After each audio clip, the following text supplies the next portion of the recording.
Hi, welcome to the workshop. Now the other day I was looking under this 1983 Ford Transit and I was trying to look for all the various issues with the brakes and bits and pieces, and obviously this little chap here is pretty obvious. So clearly the exhaust strap isn't doing its job. It's a nice easy thing to fix. I thought I'd have a look at that straight away. So what I'm going to have a look at here. Now obviously this may not be an MOT failure, although it could be.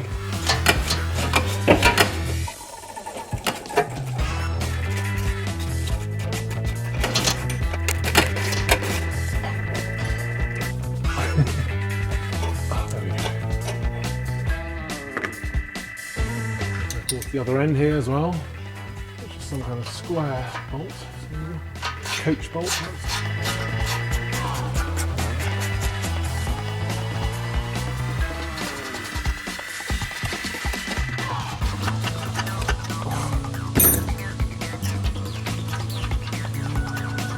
Right then. Well then, so obviously to try and fix that I want to use just kind of common or garden strap. And obviously the one I could find happened to have this little sort of bracket here. Obviously it would normally go onto the sort of exhaust system like so. So it would be clamped in place, but I don't need to use that, so I'm just going to undo that. At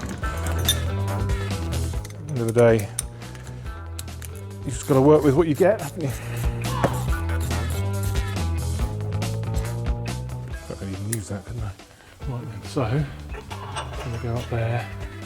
It's got obviously got two ends here, so I think probably going by that we might actually end up using obviously the thick end at that end up there, and I'm going to chop it off at some point because I have a feeling it's going to be too long enough. It looks like it is, so I would think that wants to go. I'll take up a little bit of the weight probably, so I think we might go. Let's have a little look actually.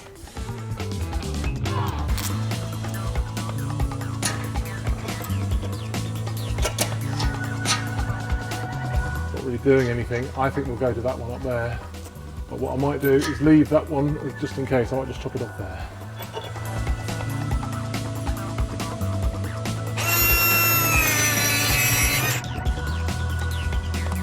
So then what I might do is just put a washer either side of that just to clamp it, so we're basically using the friction to hold it down rather than just the tearing of the hole.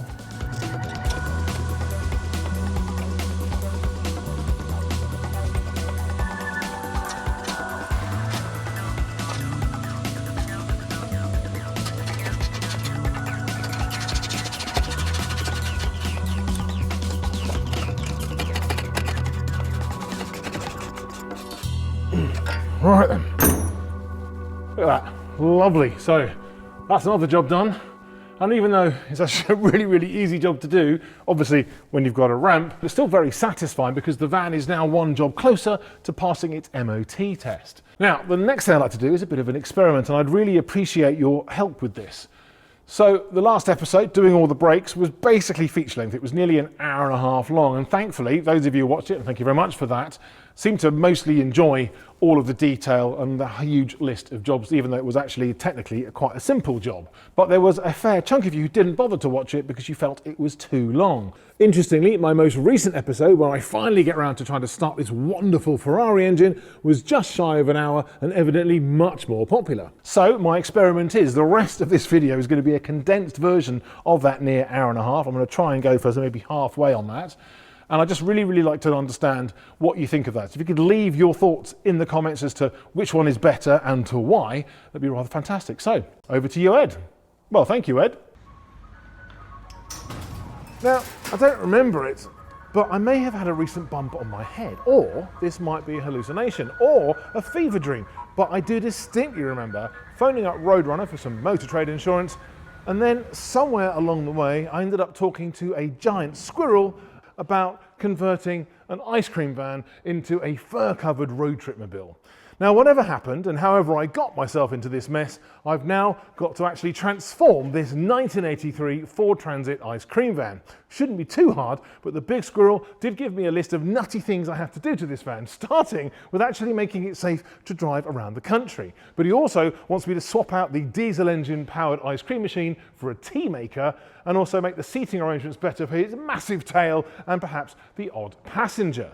I also need to change the ice cream cones into spanners, add some chimes and some roadrunner signs, and perhaps most controversially, cover up all of these rather cleverly hand graffitied, custom painted characters. Really, just to save on some potentially very expensive copyright infringement lawsuits. I'm going to do that by covering the whole thing in this lovely fur. Now, during my test drive, it was clear that the steering was actually pretty sketchy and the brakes weren't that much better either. The headlights also need some attention. So today, I'm just going to start with all the work needed to get this van street legal again, and then I'm going to chuck it through an MOT just to be sure, even though it's actually old enough not to need one. So let's get it up in the air and have a good look at the steering, the braking systems, and anything else that I can find under there that needs to be done ready for an MOT.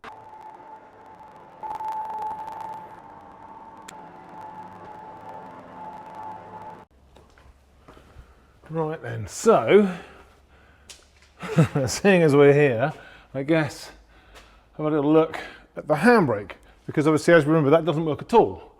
And there's a pretty obvious reason actually. So you can see here that the handbrake is just clean snapped off on that side. Where does that one go? That one goes all the way along there, and that actually goes into this mechanism. So you can see that basically this side is actually sort of okay, except obviously it's a whole piece that's connected to the other side. Now, I could potentially try and just repair this Bowden cable, but I think it's been here a long time. Looking at the ends, it's quite rusty. You can see there's bits of corrosion here on the outer of the Bowden cable, and if it's corroded on the outside, it's probably corroded on the inside, which is going to bind it all up. So I definitely need to get a new cable, but the question is, where am I going to get one from? Because this is quite old van, actually. It doesn't feel old to me, but actually in the real world, it is actually quite old. So I'm definitely going to have to get one of those. Now, to look at the rest of the brakes, I think I'm going to take the wheels off. But before I do that, while it's up in the air, let's have a little look at the steering. Well, before we even get to the steering, it's quite oily under here, but no more than I would expect from an old 80s van. I mean, I could do with a bit of a jet wash and see what's actually leaking after that, because it has been just sat there running and idling for days on end. But when you look at the steering itself, I mean, again, it's on a steering box, which is over here somewhere. So you've got this sort of lever here to the steering box. So you've got the steering shaft all up there, goes down to the steering box, down onto this rod here, and then it goes onto the steering on this side. And then there's a rod that goes all the way along the back here, and then that goes onto the other side. So if I just wobble things a little bit, I can hear some movement more on that side than on this side. So I think probably I'll have a look at the track rod ends, have a look at any kind of ball joints and bits and pieces, because again, they probably all had a bit of a hard life. But I'll have a closer look around here. It doesn't really explain why it's quite so bad. I mean, it could just be the steering box itself. So there is that possibility.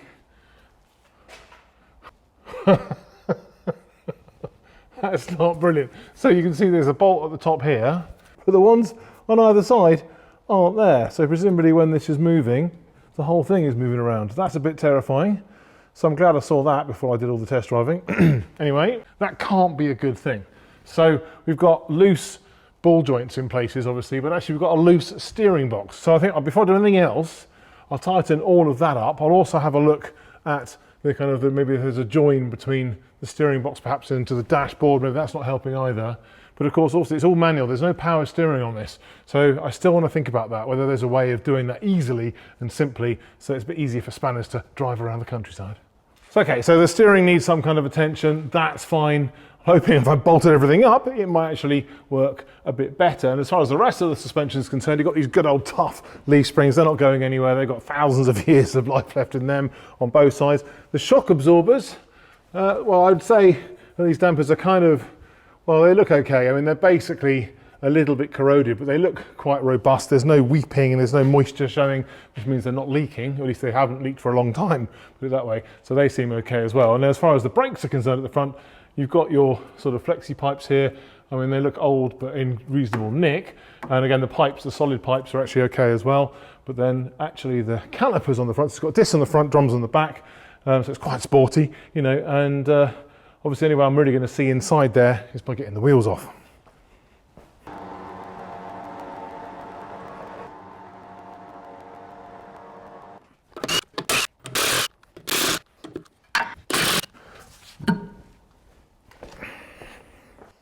Let's have a look at these front brakes.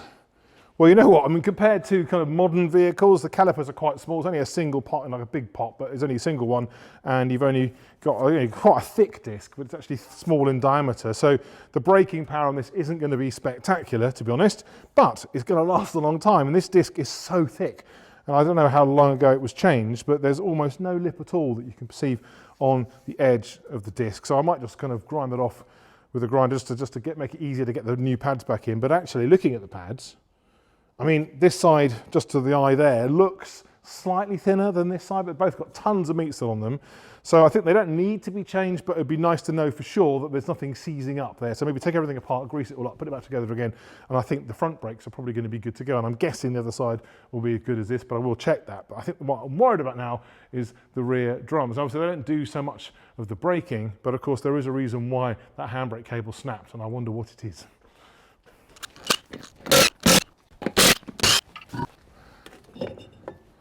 That was a little bit too easy.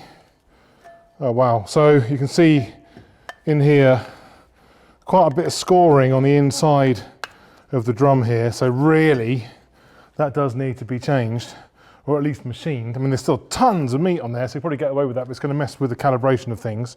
But also, if you look on, so you can see here, it's really wafer thin on that side, and on this side it's actually much sort of thicker, really thick at the bottom there, a bit thinner there.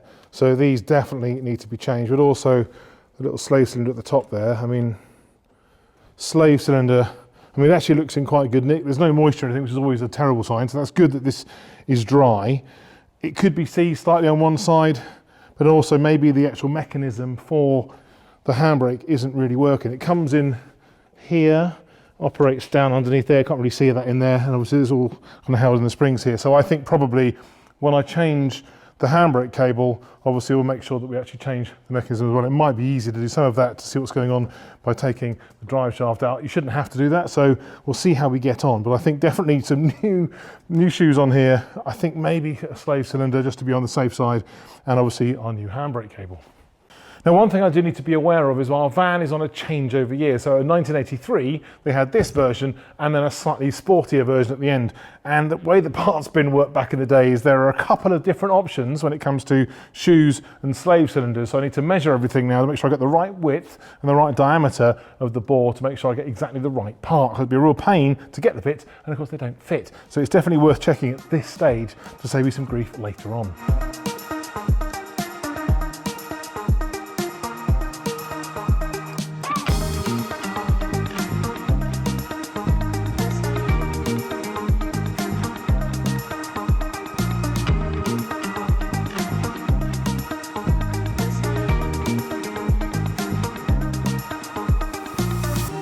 Right then, it's taken a little bit of digging, but I have managed to get hold of some parts for our 1983 Ford Transit. And they're all coming from Germany, but I guess they used to have a factory over there, so perhaps that's why it's easier to get hold of them there than it is over here in the UK. So I've managed to get some service items. I've got some filters, bits and pieces like that. I've got a fan belt, I've got a cam belt, no idea when that was last changed. And of course I've got the shoes and the pads for the brakes. Also got some springs as well, because I've no idea what the back end of that's going to look like. And I've also got two cables. There were two different lengths for this particular year of van. I've gone for both, just in case, because I haven't got time to faff about. And then the only thing I couldn't get hold of was some drums.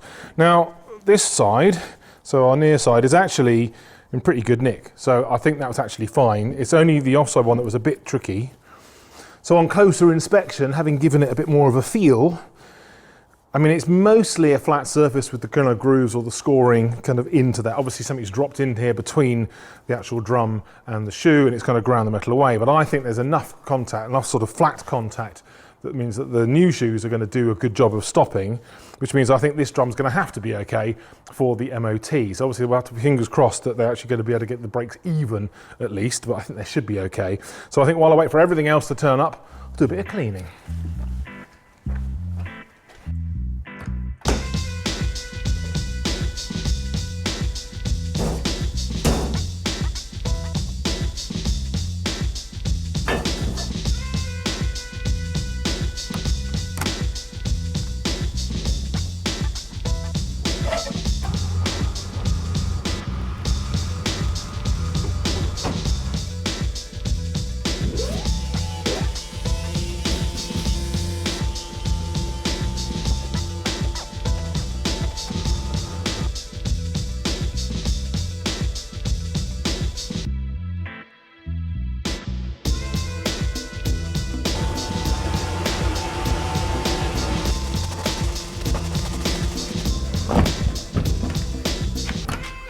Oh, look at that! Oh, I do love the Aqua Blaster. It's so satisfying. They look good as new. Oh, lovely.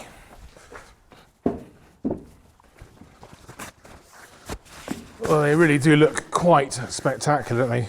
Totally transformed, which is lovely, but because it's cast iron, it's likely, or has a tendency to flash rust almost immediately because, of course, there's so many little pores, little bubbles in the iron. If it was aluminium, it would just look amazing and then survive like that for ages. And what was interesting about this whole process of the Aqua Blasting is these little shots, in this case ceramic beads, are actually kind of shot peening the surface. So it actually makes it more resistant to rust, but still, because it's cast iron, it makes sense to actually protect it. But what I will do, of course, now is paint it, because I'll kind of force myself down that line. And I think I may have some kind of brake paint, caliper paint in stock. And I think, very suitably, it's red. Roadrunner red. Seems ideal. Otherwise, we'll have rusty drums in no time.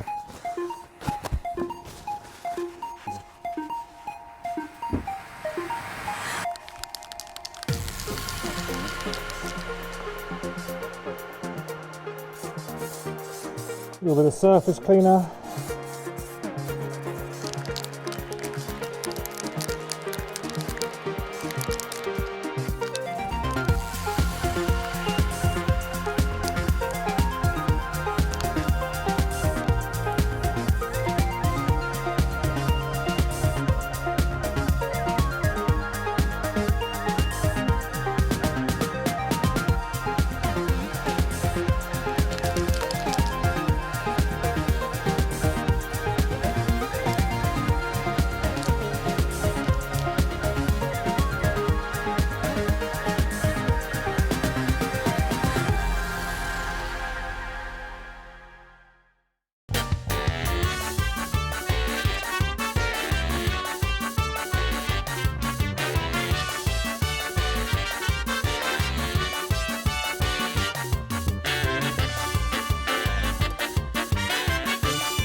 Brilliant, so all of our new parts have arrived. We've got our service items, got our brake items, even got a pair of new wing mirrors as well, which is brilliant.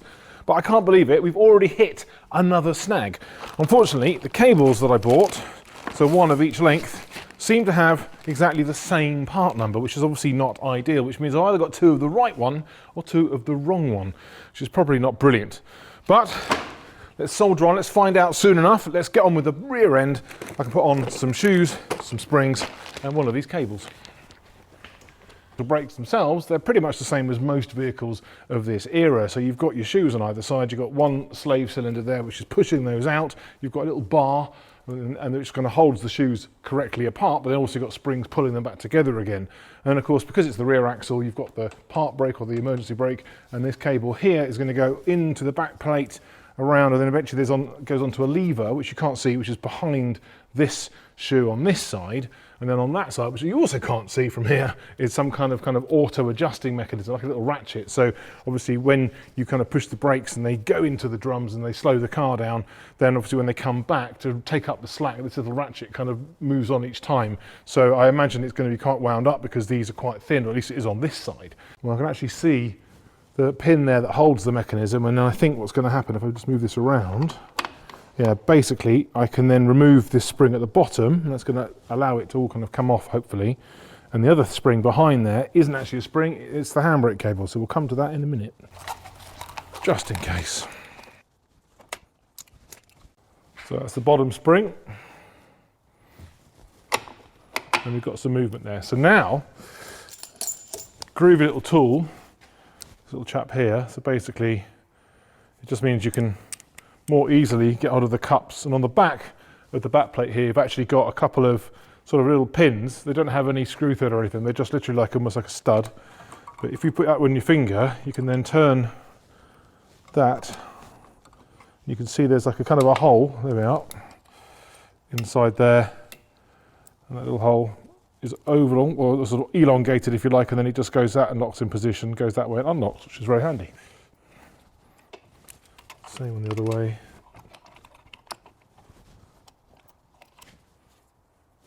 Right then, so now, with any luck, so you can now see underneath here we've got the actual mechanism for the handbrake cable itself. And that is actually quite a simple thing. So again, it's just like a little stop on the end of a rod which goes on the end of the cable. So theoretically, if I just grab hold of, perhaps just, I can get hold of the spring, and get into the spring and slide up a little bit. Then what I'm hoping I can do, slide all the way along and then come back. There we go. So that now is the bottom of our handbrake cable, and there is one of those little pins that goes in the back plate. It's a new one, so it looks like somebody's actually been looking after this. So that's our handbrake, there's our mechanism there. So now if you look on this side, we should just be able to tease that off. Got that kind of plate that goes, or the rod that goes in the middle here. So it goes like so, and that'll go in here, and then that's actually operating on that mechanism in there. So that little rod goes into there like so. So that's basically how that mechanism is made. So what I need to do now is transfer these levers and that mechanism onto our new shoes. So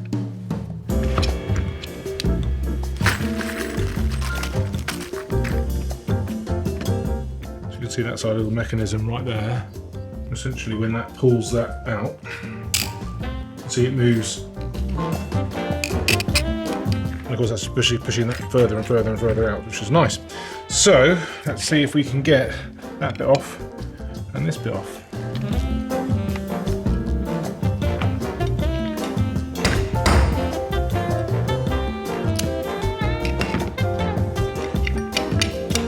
So now that's back in position.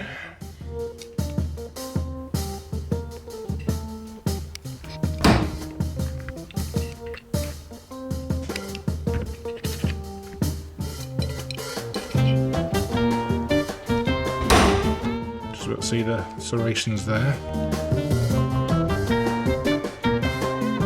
Just want to make sure that it's actually in the little groove it's supposed to be in. That seems good.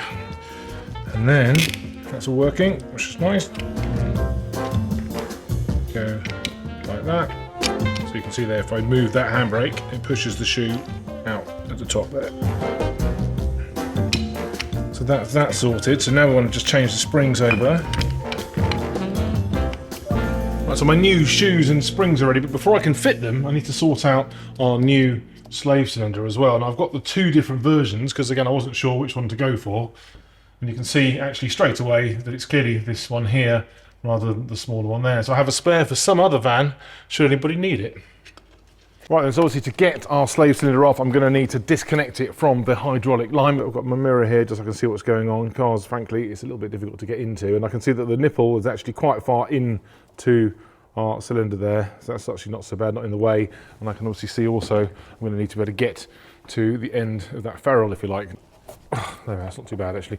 So, okay, so it looks like we've actually got some kind of movement here. And what I'm going to try and do is actually whiz this back on as quickly as possible.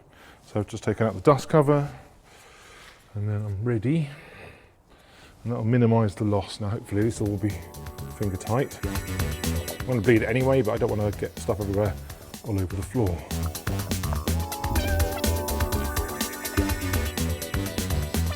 It wasn't that bad. Still quite a bit of fluid everywhere, but hey. And just brake cleaner after I'm mopping it up. And the clip.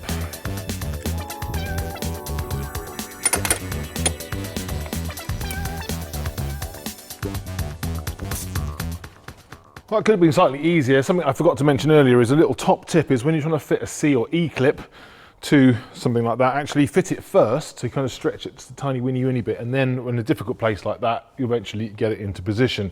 But hopefully that's all going to do its job. So the next thing, before I put my new shoes assembly sort of back in place, I'm actually just going to now change the cable here.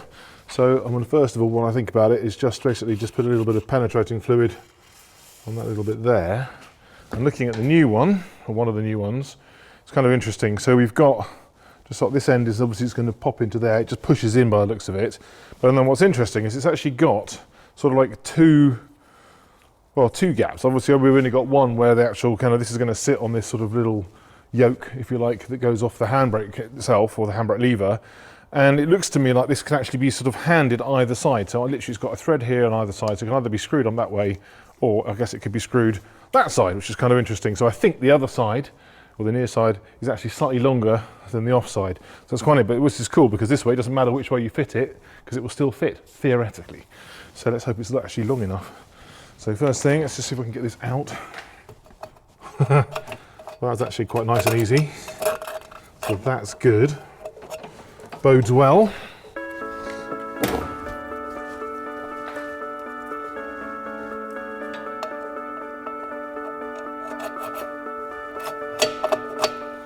Well, that's great. So that goes in there, and that's just going to drop across there. And of course, again, we've got that little spring on the end, so we can just peel that back and effectively then obviously get that over the little lever. So that's now in position, which is good. But now I'm here hanging into this, I think I'll actually just pop the car up a little bit more and try and route it around on the inside. Well, first up, I can see I've got little clips just here and also another one down there. So if I remove these R clips, I'm hoping that then I can start disassemble it, because that cable's going to have to go around there. So of course that's actually in the way.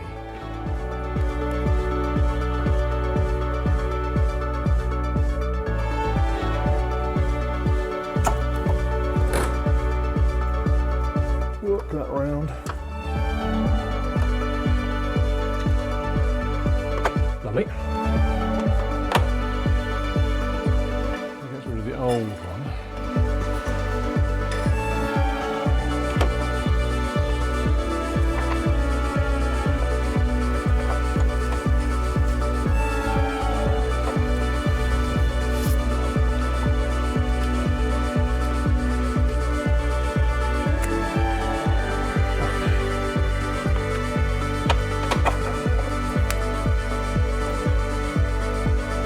Now I'm just going to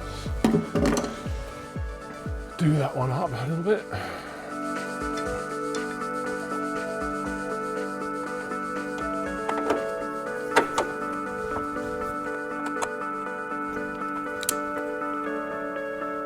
It's looking excellent. So now we just have to put our yoke back in position. Right, and so now what I need to do is obviously get our nice little handbrake end into our new shoes. I'm just going to ease that over the top, but not easily.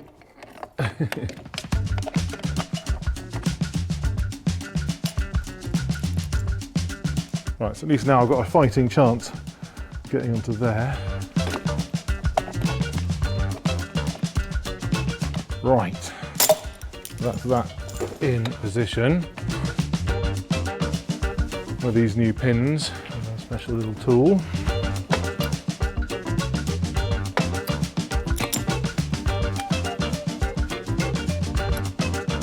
So now that's in position. Now that's in position. I think, oh, one more spring. Mustn't forget the one more spring.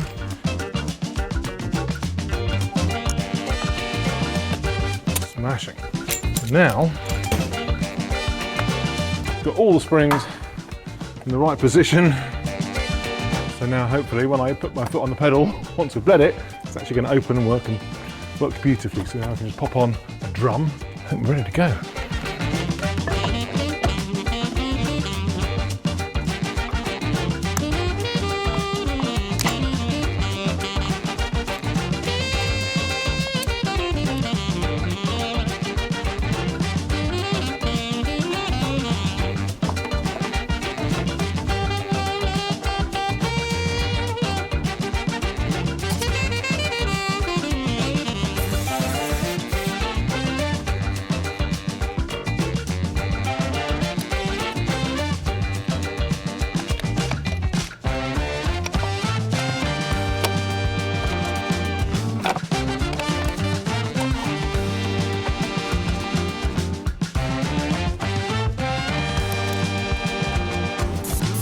To get rid of any grease.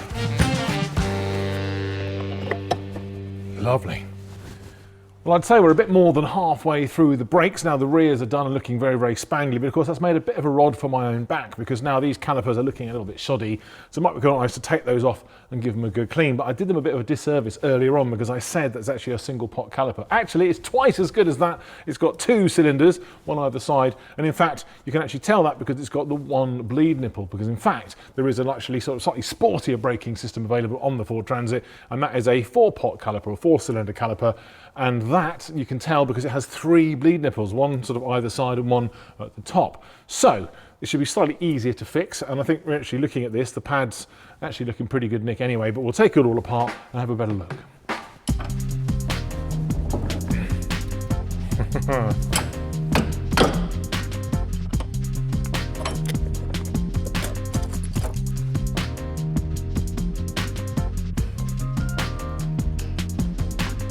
These sort of banjo fittings, there should be a coffer washer either side.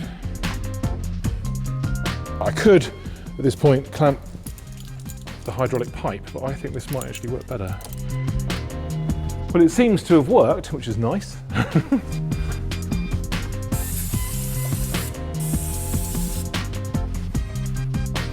I've managed to get hold of a couple of, well, a whole load of fibre washers there, and the idea is I'm actually going to put this back into the caliper because I want to clean the caliper with the Aqua Blaster, and so this way it's going to stop any of those little ceramic beads getting into the braking system, because I really don't want that to happen.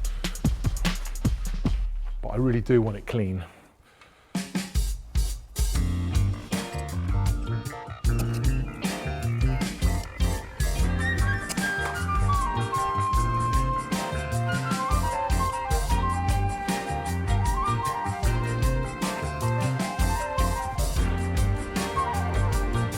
Interesting. So they are a little bit rusty, but we'll see what the other one's like. So this one is a little bit tricky, a little bit stuck. I'm hoping that the actual cylinder itself isn't too seized or seized at all actually, but clearly it needs a bit of cleaning in there and stuff. So I think what I'll do is I'll just get the whole thing off if I can, and maybe I'll give you more access. It's just held on with 2 bolts on the back here.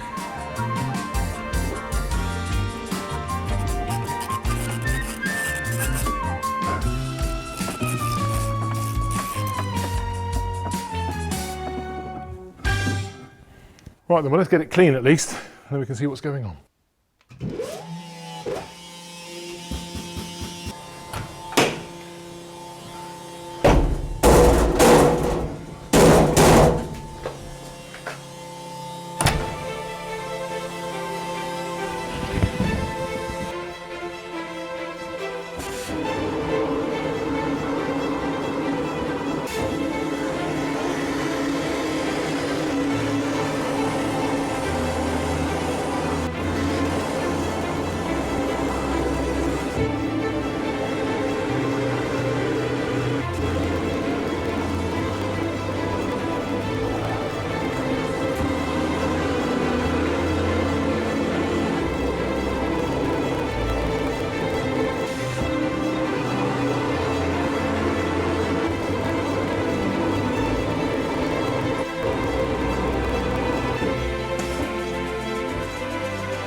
Oh, another triumph from the Aqua Blaster. Look at that.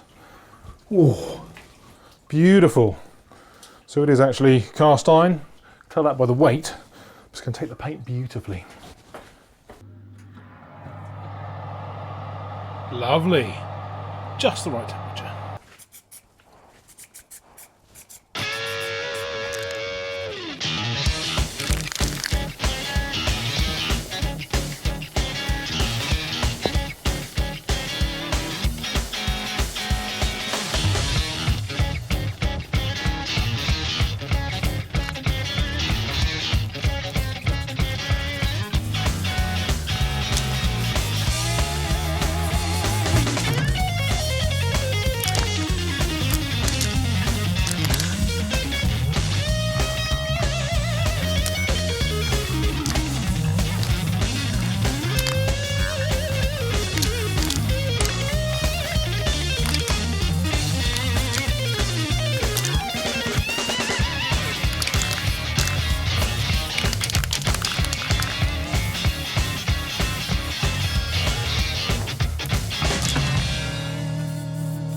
So while I've been sitting here watching the paint dry and supping a cold cup of tea, I am just getting increasingly concerned about those drums.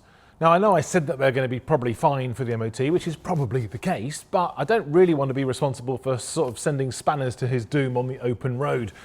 And I think also the chance of getting those brand new drums back anytime soon is quite slim. So I think the best thing to do is actually to get them skimmed. And that way, not only will I get rid of those grooves that are in the sort of the outside of the drum, but also if they're slightly oval, which is highly likely in a car of this age, then actually sort that out as well. So I'm just going to get them down to my mate Steve and see if he can sort them out for me. Yeah, what's that nice paint? That's clever, yes. Okay, so you've made a centre for that's actually in the chuck, and then you've then got this other bit which will now pushes it all in. So now it's running very true. Look at that, it's lovely. But so however that drum's running, yeah, we're going to correct that. So now what we've got to do, because they might both vary, I'll touch the back, right figure. Oh, okay, just so we know what the backstop is, because we literally only need to take off just the light. Bare minimum, yeah. You might be surprised how much you've got to take out of that to get it to clean. And we'll probably here also if it's slightly oval. Just crinkle up on this. The lovely sound of carving cast iron. Yeah. So we'll look at, I would say what was 2.310 will go. And then we'll put a rad in the corner. So, let's write program. 04 rad. Look at the pattern, look at the shape. There's the part. There's the part. Single step. Brought out nice and safe. That's very cool. Thanks, sir. That's how you do it properly. Yeah. Oh, you might put that in. I might do, if that's all right. Yeah, that's all right, mate. Yeah. So what I'm going to do now? Change the tip. Change that tip.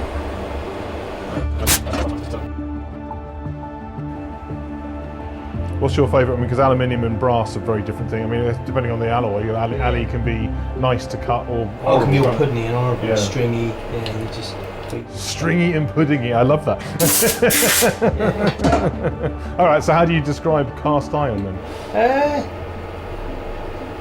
It's quite soft, you know, but it can be quite abrasive on your tools. Okay, that's interesting. Yeah, so what I'm going to do now, I'll back her off just for sake. I'm going to go -0.03, just to make sure I go through the pattern and also. Okay, so this is actually I can level it there. So there you just. So now you just change the tool, you can change how it's doing compensated. Back it up. And then I can run through by hand, carefully, and I'm going to come in and I'm going to see what size it is when it touches, yeah? So I'm just going to give that a little touch in here somewhere, yeah? That's going to look good. That's going to look good. Right, so what I'm going to do, that's 910. So what I'm going to do, so that should be taking about 5-6 thousand. Okay. Show you the coming and going. Yeah. So let's see. So you've obviously at the front there, you've got a horrible bit, and then it will go in here. It's some way off cutting still, isn't it? Oh, there you go.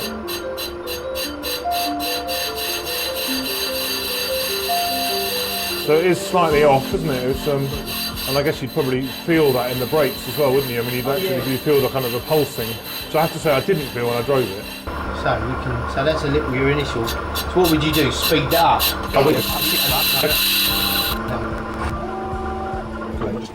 Yeah, I do. Yeah. This will be the second cut. Another 10 foul.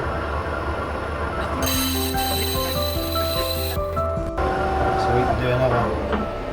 Yeah, it's getting better, isn't it? So we'll do another 10 now.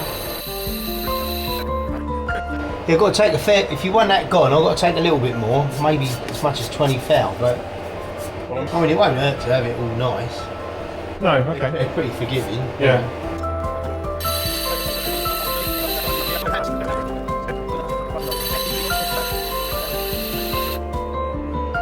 That's pretty much there, isn't it? I think this is the last cut, is it? Last cut, yeah. So we're going to go. It's very badly worn, that one. Yeah. So how much have we taken off altogether? Well, if they were 9 inches to start with, there's 65 foul out of that. So that's, but it'll be right. But we probably don't need to go do that to the apple. No. obviously that's had a hard life, that one. Yeah. It might have been jammed on at some time. I think so. Well, they're going with the scoring because there's also there's a pin missing for the handbrake mechanism.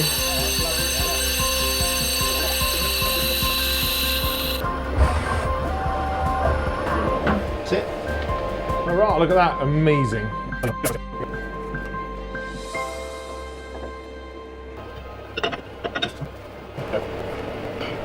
Okay, so then Go. I'll just go down the back now and make sure that I don't crash into the back. Oh yeah.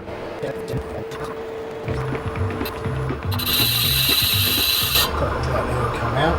So now we know where the datum again at the back Oh is. no, I'm not going to crash into the Right. back. So what I do now, I'm going to put it at 0.01, 10 thou up. Well, it was 65 thou up on that one. So we're going to. So we're just going to just for a light skim. You can see it's very oval there.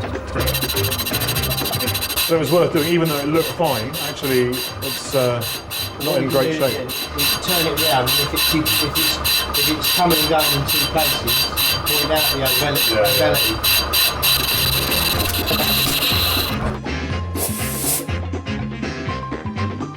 Cool, that's good. So it's going to be the best Ford Transit ice cream van ever for stopping, hopefully. A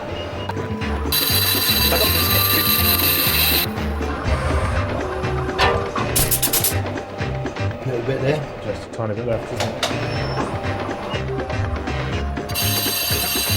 That's lovely, isn't it? That sounds so much better.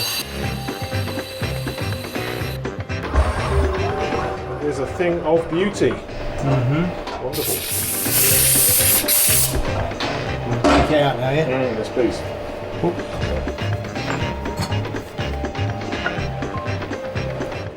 And the paint is intact as well. Look at that, amazing.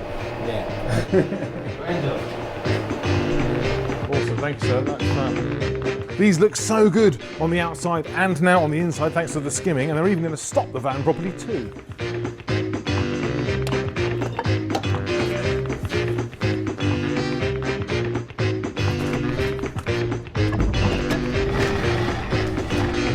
Now our drums are in place, obviously the next thing I need to do is obviously reconnect the handbrake cable. Now because obviously the drums are now in position, all the springs are in place, it's actually quite hard to pull this back so that actually it meets the rod in the middle, because you can see there, it's about, I don't know, maybe only a centimetre gap, but I can't really pull it enough.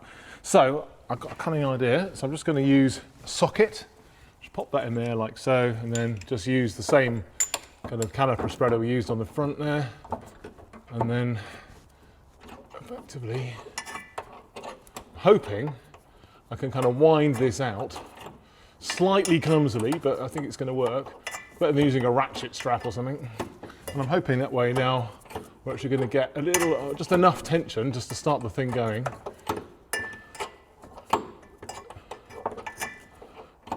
And then let's have a look. So, oh. nearly.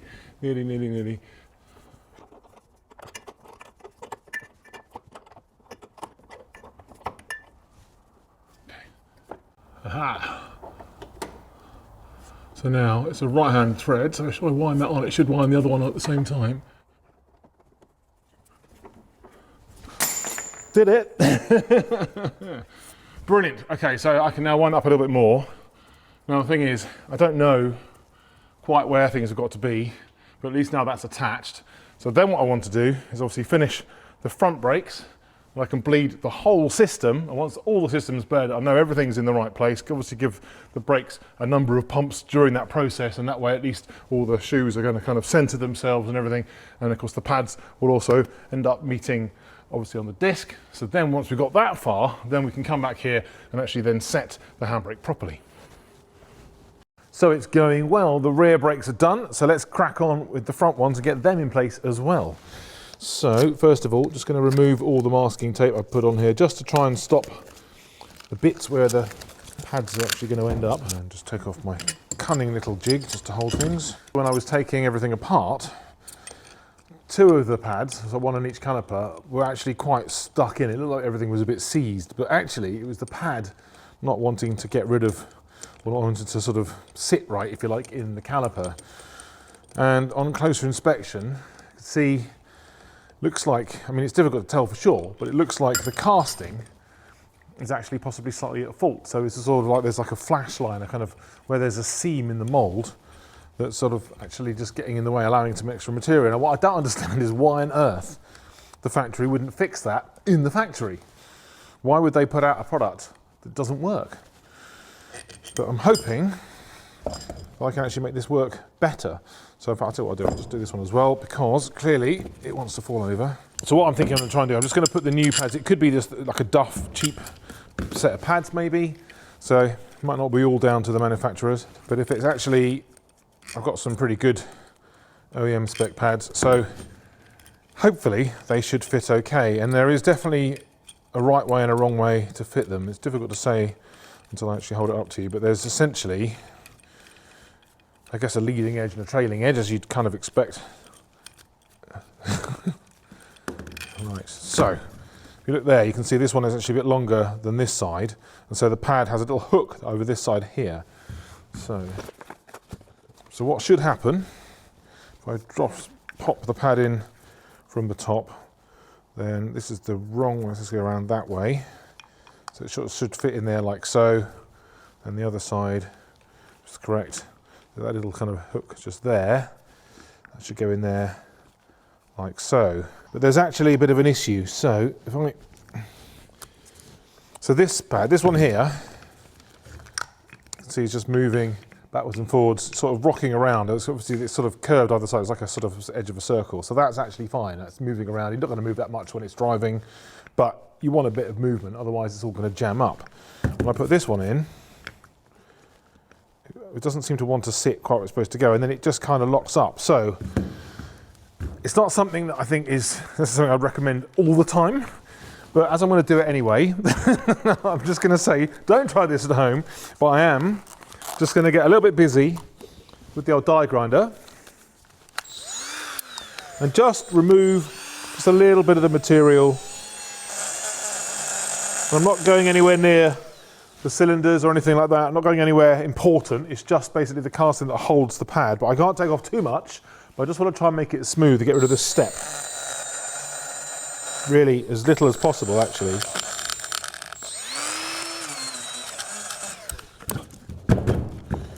So this was the good side.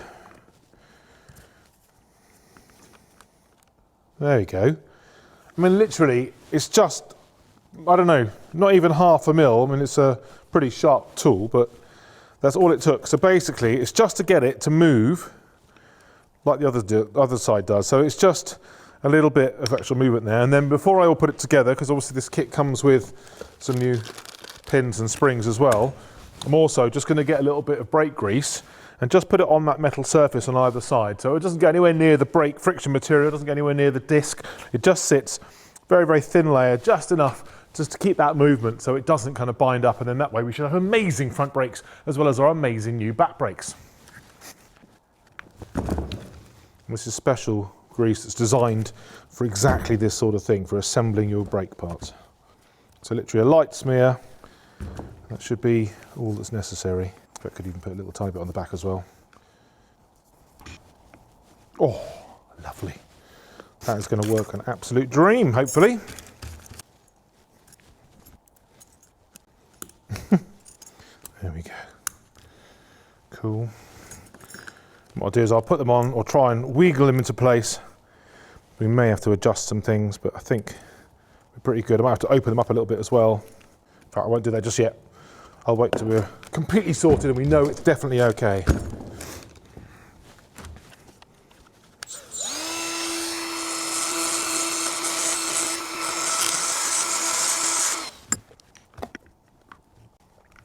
A little bit more on both sides, actually.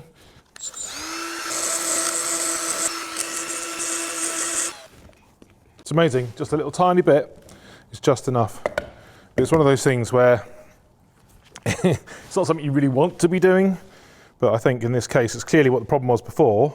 So rather than mess around with the pads, this way it fixes the problem permanently, so that any time we put new brakes in, it's going to be just fine first time round. But what on earth would a manufacturer, even though of course this may be an aftermarket product, actually allow something out of the door that isn't going to work? Look at that. So we now have our pads in our calipers that look shiny and new. I can stick them back on the car. Awesome.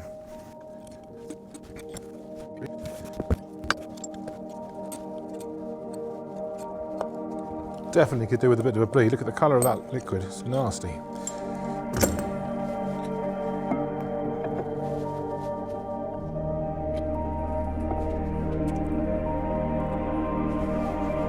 Positively tarty.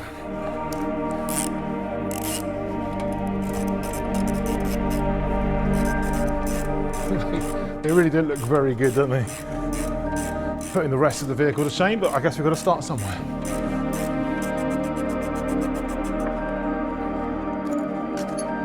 Not sure how well this particular trick worked. Well, you know. Just going to replace the copper washers just to be on the safe side.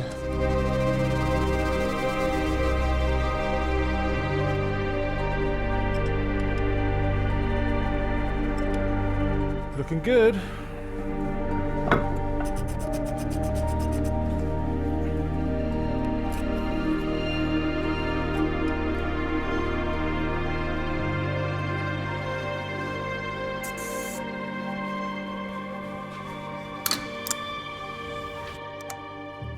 And normally you get a screwdriver or something in here, but these are quite a bit thicker and too short enough. That'd be fine. We are so close. So we now have our new pads, new shoes. We've got a nice shiny new metal bits as well. And of course we have a working handbrake. So what I need now is some actual brake fluid to make it all work. Now, obviously what you should do anyway with a car, particularly like this one, the workshop manual says every 36,000 miles, every 2 years, you need to change your brake fluid. And that matters because brake fluid, unfortunately, is hygroscopic. It basically absorbs moisture from the air, and then that lowers the boiling point, which then means when you really stand on the brakes, when you're really going to count on them the most, then unfortunately, some of that liquid turns to gas, and that gas is then compressible, so then you lose the brakes and you end up careering off into a ditch. So it's vital that you do that bit of servicing regularly. It's as important as changing the oil in your engine, frankly. And I have heard horrible stories where garages, maybe less reputable ones, have actually syringed out the fluid from the reservoir so it looks all clean when they put the new stuff in, but actually they haven't bled anything through, which means, of course, if that happens a couple of years in a row, or a couple of seasons in a row, as it were, then you're going to end up with really, really terrible brakes that aren't going to actually stop you. So make sure that that gets done absolutely properly and bled all the way through. And it's something you can do at home, except normally you wouldn't do it on your own. Because of course back in the day we'd have had Paul, for example, standing on the pedals going up and down while I was cranking away at the bleed nipples. But it's Thursday night, I've got to get this done and I'm on my own. So I'm going to be using my trusty old solution from Sealy. So I've just got like a pressurized vessel here. That's going to be pushing brand new clean DOT4 fluid into my reservoir here. And then I can collect it at the other end, all the nasty stuff that's going to come out along with the air, obviously at each of the bleed nipples. And as always, when you're bleeding the hydraulic brake system on a car, you want to start the furthest away slave cylinder or bleed nipple away from your reservoir. So in this case, it'll be the far sort of corner, if you like, the near side rear, then the offside rear, then the near side front, and then the offside front. So when it comes to connecting my pressure vessel to my reservoir, I'm going to be going through the reservoir lid. But unfortunately, ours is quite old. Now you can get all kinds of different fittings for all the standard modern stuff. You can even get a kind of a universal fitting that kind of just clamps round down. But unfortunately, it's so small and so old, I've actually managed to rummage around and find an old cap with a hole in the top from a long, long, long time ago. I've adapted it so it now attaches to here. So hopefully this is going to hold and isn't going to spray brake fluid all over the place while I'm bleeding the brakes. So I want to be very gentle, but fingers crossed it's going to work. Anyway, to pop that in place like so, and then I'll just pop that in there because I have to go up in the car, and then I'll just pressurise this and see, make sure we've got no gaps anywhere.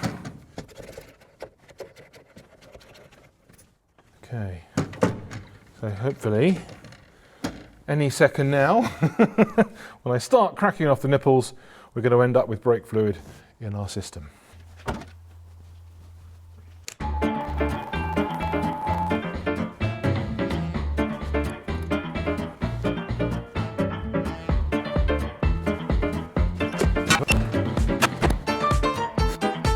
That's a good slug of air there.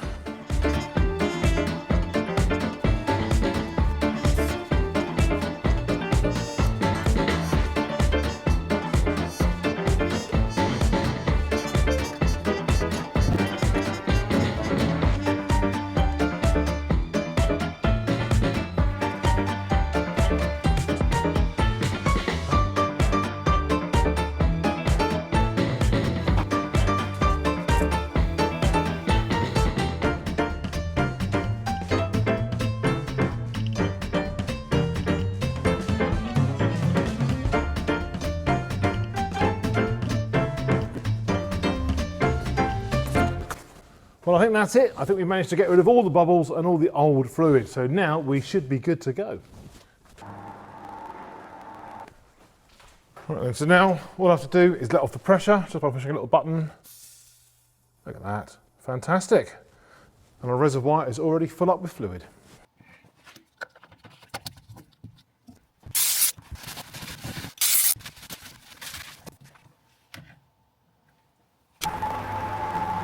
What I think we could do now is we could just wind that up while spinning the drum, and then I think we'll find it will suddenly stop.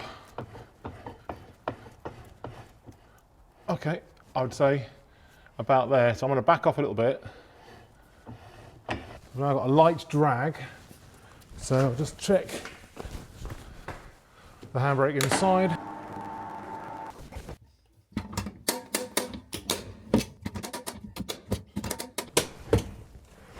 Brilliant. So it just needs a tiny tweak. Lovely, and then we can do it up. And we have a working, hopefully, handbrake. See what the MOT station have to say about that.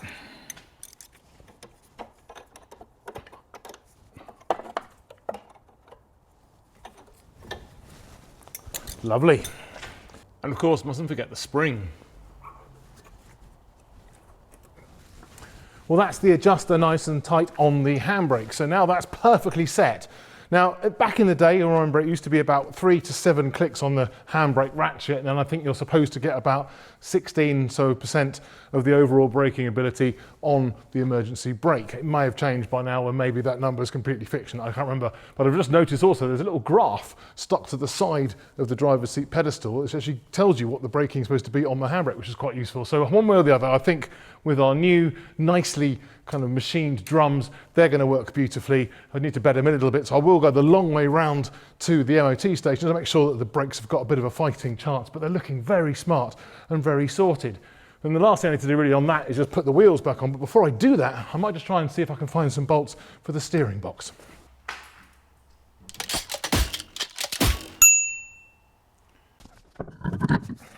Well, I'm now going to do something I was never allowed to do on wheeler dealers. I'm actually going to go to the expense of using some brand new shiny wheel nuts. Can you imagine? Oh, look at that.